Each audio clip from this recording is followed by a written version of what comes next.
bahwa Allah itu meliputi sekalian alam, ya. Semesta ini semua Allah liputi, termasuklah diri kita, ya. Jadi diri kita sendiri itu ada dalam liputan Allah Subhanahu wa Ta'ala.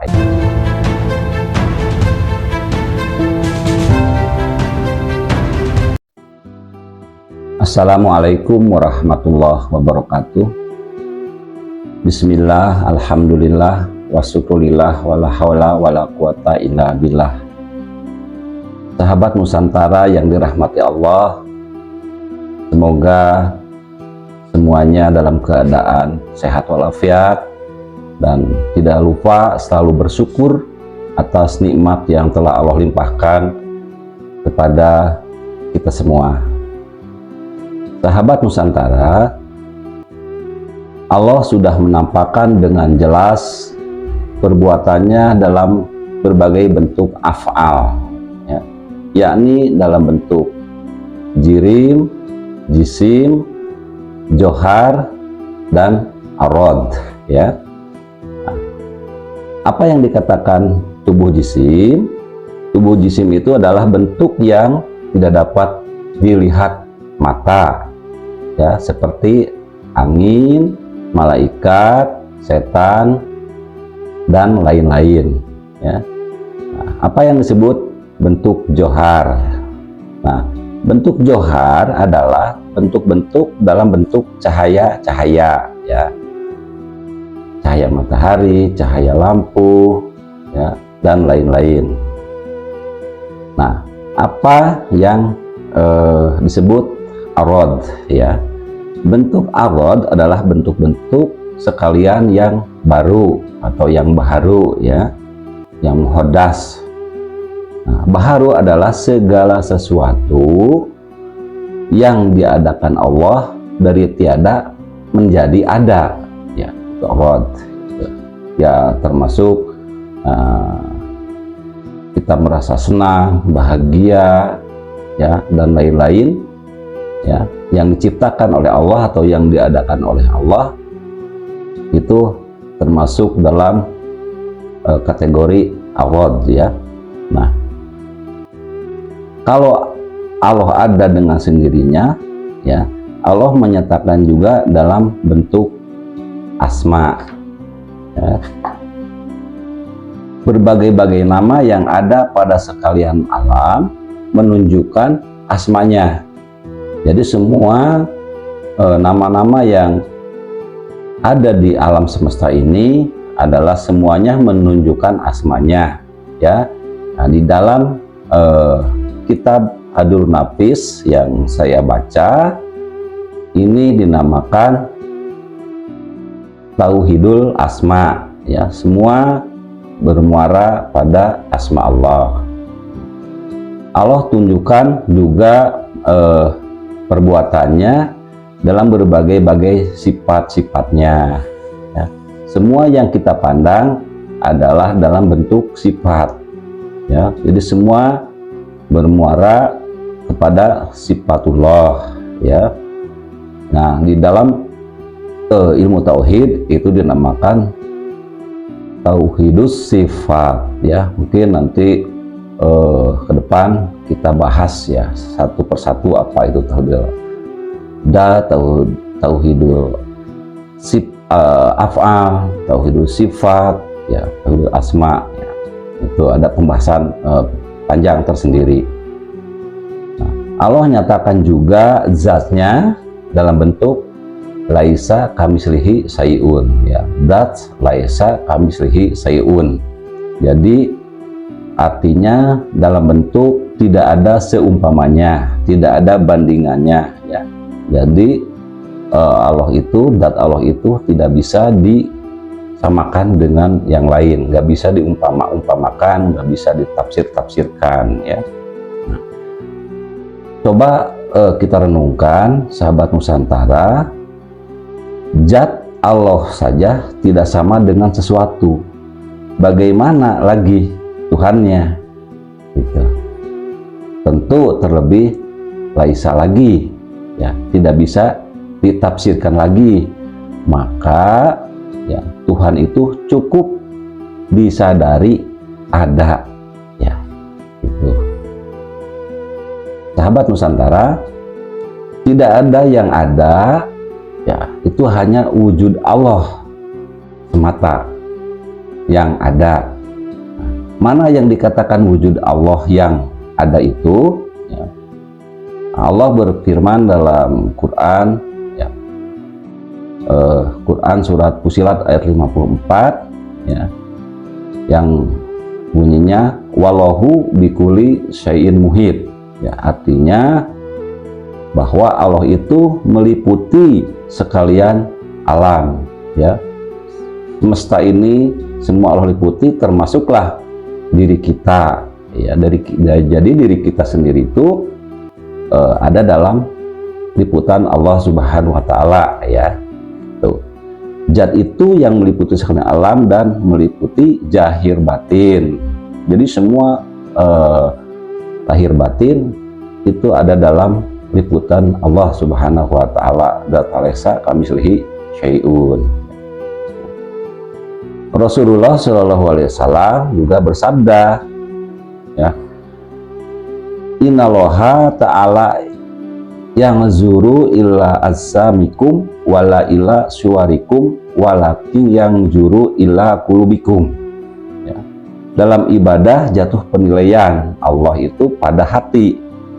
Maka sahabat Nusantara, maka sadarlah kalau sudah tahu bagaimana menggunakan hati itu, ya, jangan digunakan hati untuk pahala saja, ya, surga gitu. Jadi yang ada di hati itu kalau kita berbuat sesuatu itu ya pahala aja, surga, takut neraka, ya, jangan digunakan untuk itu saja, ya. Bagaimana lantas hati itu harus digunakan bagaimana, gitu, ya. Jadi gunakanlah hati untuk berkekalan kepada yang mengadakan, yaitu tadi yang mengadakan pahala, yang mengadakan surga, yang mengadakan neraka, gitu. Gunakan hati untuk berkekalan bersama dengan Dia yang mengadakan atau yang menciptakan surga, neraka, pahala, dan segala sesuatu yang ada ini, ya, gitu. Nah, yang dinilai itu hati, ya. Jadi Allah, yang dinilai oleh Allah itu adalah hati yang berkekalan padanya. Ini yang dapat dinilai dari Allah, bukan hati yang kekal dengan sesuatu-sesuatu, bukan hati yang kekal dengan tangisan-tangisan, bukan hati yang kekal dengan keluhan-keluhan, gitu, ya. Jadi gunakanlah hati untuk berkekalan dengan Allah, gitu, ya, sahabat Nusantara. Nah, orang yang kenal Allah, lenyaplah segala hal ihwalnya, baik kelakuannya, perkataannya maupun perbuatannya, dan tidak merasa lagi ada zahir dan batin. Jadi yang ada itu hanya Allah semata, ya. Kenapa bisa demikian? Dikarenakan orang itu mengenal bahwa yang ada pada diri kita dan pada sekalian alam, ya, pada alam semesta ini adalah zat sifat Allah, ya. Maka hendaklah ditanam dalam hati Allah saja yang ada, gitu, ya. Itu secara pandangan ilmu tauhid atau ilmu ketuhanan, ya. Karena sahabat Nusantara, kekalnya hati dengan Allah hingga tidak merasakan ada diri lagi, inilah orang yang dikatakan berkekalan dengan Allah, bersama dengan Allah, atau bilah, gitu, ya. Inilah dalam beramal, orang ini tidak memandang bagi dirinya amal, gitu. Jadi kalau orang yang sudah billah, yang sudah berkawan dengan Allah, kalau dia beribadah, gitu, dia sudah tidak memandang bahwa itu adalah amal perbuatannya. Itu semua adalah karena izin Allah, ya. Nah, dalam beramal, orang ini tidak memandang bagi dirinya amal. Karena apa bisa begitu? Karena dia tidak merasakan ada diri lagi. Yang ada hanya Allah. Yang dia rasakan hanya Allah saja yang ada. Inilah yang dikatakan hati yang sampai pada Allah, atau hati yang berkekalan dengan Allah, atau hati yang selalu bersama dengan Allah, ya. Begitu sahabat Nusantara. Jadi orang yang hatinya sudah sadar, sudah berkekalan dengan Allah, sudah merasa selalu bersama dengan Allah, maka orang tersebut adalah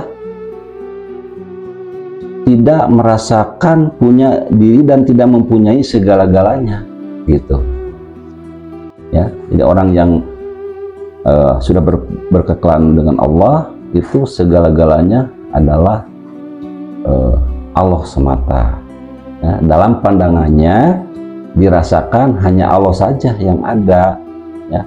Dalam gerak-geriknya pun Allah saja yang dirasakannya, ya. Karena apa? Karena yaitu tadi, ya, dia sudah kekal Allah di hatinya.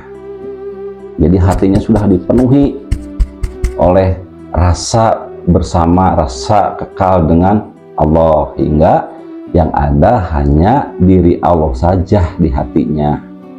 Oke. Nah, inilah pentingnya kita belajar ilmu tauhid, ya, untuk tujuannya untuk memperkuat syariat, ya. Bukan berarti kita belajar tauhid, hati kita sudah berkekalan Allah sehingga menggugurkan kewajiban bersyariat, menggugurkan ibadah sholat, puasa, bukan begitu, ya. Justru harus lebih kuat lagi ibadah sholatnya, ibadah puasa Ramadannya, zakatnya, sedekahnya, itu harus lebih meningkat lagi, gitu, ya. Bukan lantas karena merasa dekat Allah semuanya ditinggalkan, bukan begitu, ya. Oke, ini mungkin perlu diluruskan, ya, karena kita itu penting bersyariat, gitu. Karena apa? Karena kita masih ada wujud, masih memiliki badan, memiliki raga, perlu makan, perlu minum, ya, dan lain-lain. Nah, ini perlu syariat, saudara, gitu. Jadi luruskan pandangan, jangan sampai ada fitnah kita belajar ma'rifat, kita belajar tauhid itu menggugurkan kewajiban syariat, tidak, gitu, ya. Nah, kita sholat, ya, perlu tahu bahwa kita lagi sholat ada gerakannya, ya, berdiri, ruku, sujud, ya, tasyahud. Nah, tapi dengan belajar tauhid, dengan belajar hakikat, harus dimaknai sholat itu, ya. Nah, berdiri itu hakikatnya apa, ruku itu hakikatnya apa, sujud itu hakikatnya apa, tasyahud itu atau tahiyat akhir itu hakikatnya apa. Itu semua ada makna di sebalik itu semua. Itu dapatnya oleh ilmu tauhid atau ilmu hakikat, ya.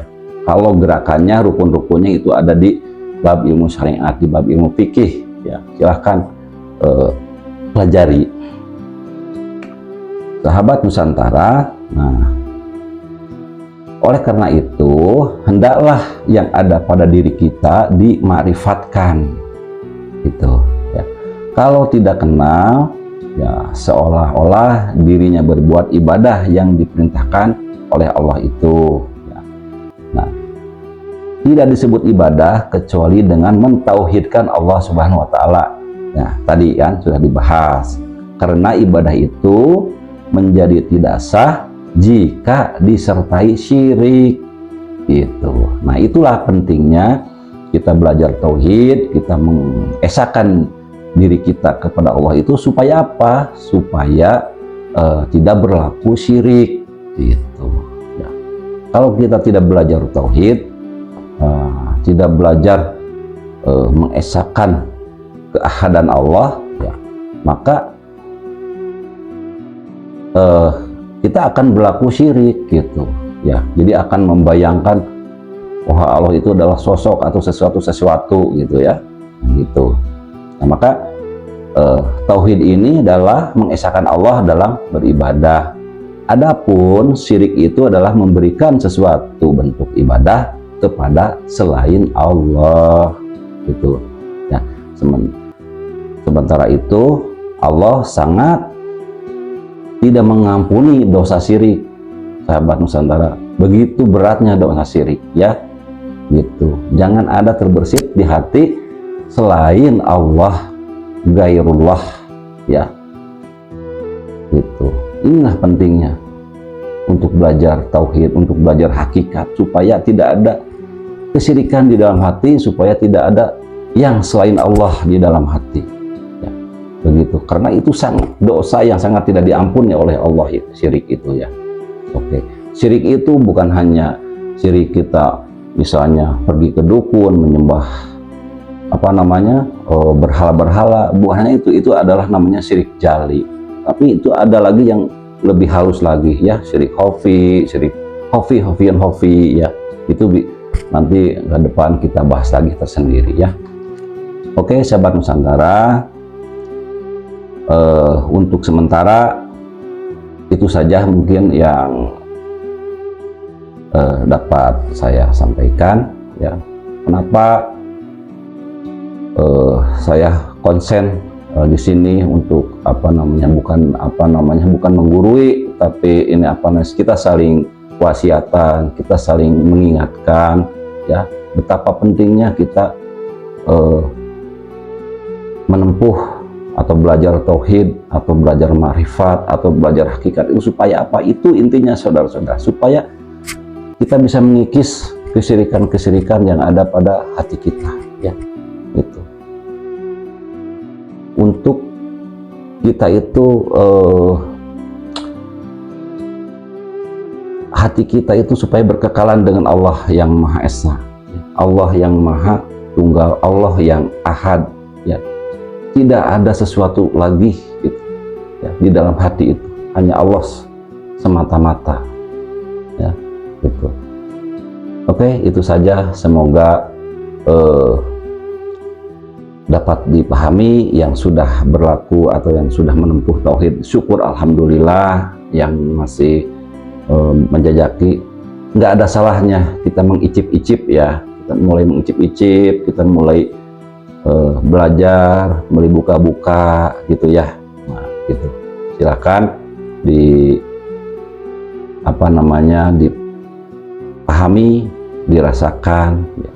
Mohon maaf sekali lagi, saya bukan berarti mempengaruhi, saya bukan berarti mau meyakinkan ya. Itu silahkan, filter ada di saudara-saudara sekalian, ada di sahabat-sahabat sekalian. Saya hanya mengingatkan lah seperti itu ya. Oke, itu saja, semoga ada faedah dan manfaatnya. Mohon maaf apabila ada salah kata ya. Semoga Allah Subhanahu wa taala selalu memberikan hidayah kepada kita semuanya. Demikian ya. Salam tauhid. La ilaha illallah Muhammad Rasulullah. Yang ada hanya Allah dan Muhammad adalah wujudullah, Muhammad ainullah, Muhammad hakikatullah. Terima kasih. Wabillahi taufiq hidayah. Wassalamualaikum warahmatullahi wabarakatuh.